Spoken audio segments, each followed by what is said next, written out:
Forestry worker Robert Taylor goes into the woods with his dog, looking for a suspected trespasser. What is it, Bonnie? But a short hike in, he discovers a strange spherical object. What in God's name? He's a war hero. He's a military veteran.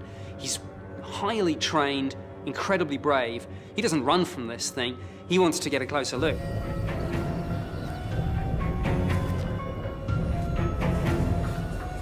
See for the first time what this thing is, and it's a broadly circular shaped object with a kind of rim around it.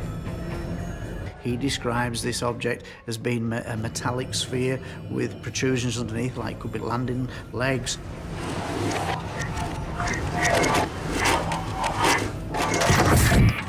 And he hears this strange noise that appears to be coming from inside this object. It's almost like banging noise. Stay, Bonnie, stay!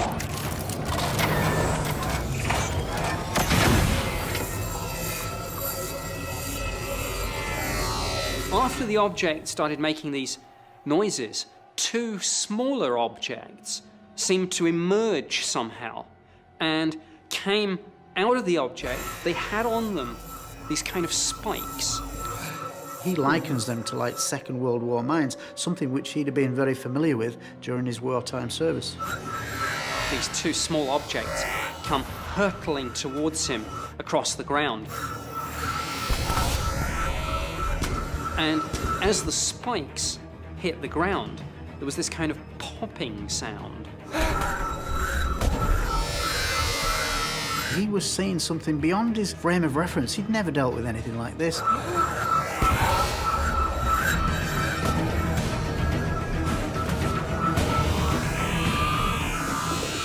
Robert tried to run, but at that point, the two smaller objects basically attached themselves to his legs. The spikes were digging into his trousers. There's a kind of noxious odor that he smells, a really repugnant, acrid smell.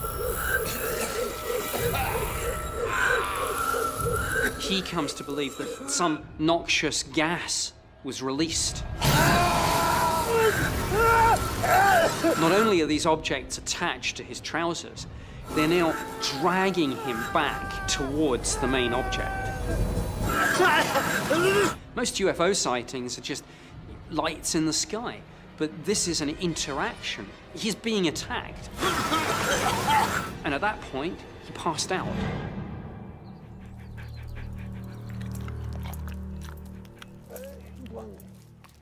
Robert Taylor later calculated that he'd been unconscious for around 20 minutes. He could only assume that during that missing 20 minutes, he had been inside this object. When he came to, he tried to get to his feet, but he stumbled. I mean, he was clearly still weak and disorientated. He looked around. The object had gone. But as he examined the clearing, he did find some strange markings, two different types, some round holes and some more horizontal lines.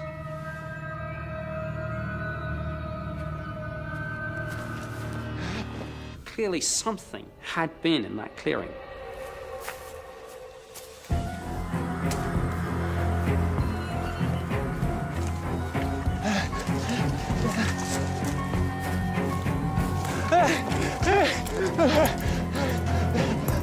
Come on, let's go.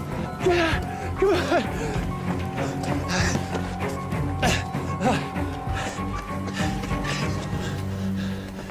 Robert Taylor first decided to try and call for help, and he went to use the radio in his vehicle. But he found that his voice wouldn't come out. He could hardly speak. Robert Taylor assumed that the reason that he was unable to speak at this point was that it was an after effect of the noxious substance, the gas, that had been released. Robert Taylor's bizarre story is not easily dismissed. Robert Taylor is one of those kind of great witnesses that you find absolutely just tells the truth as it happens. He's the kind of person that you would want on your jury service, not one prone to make up stories.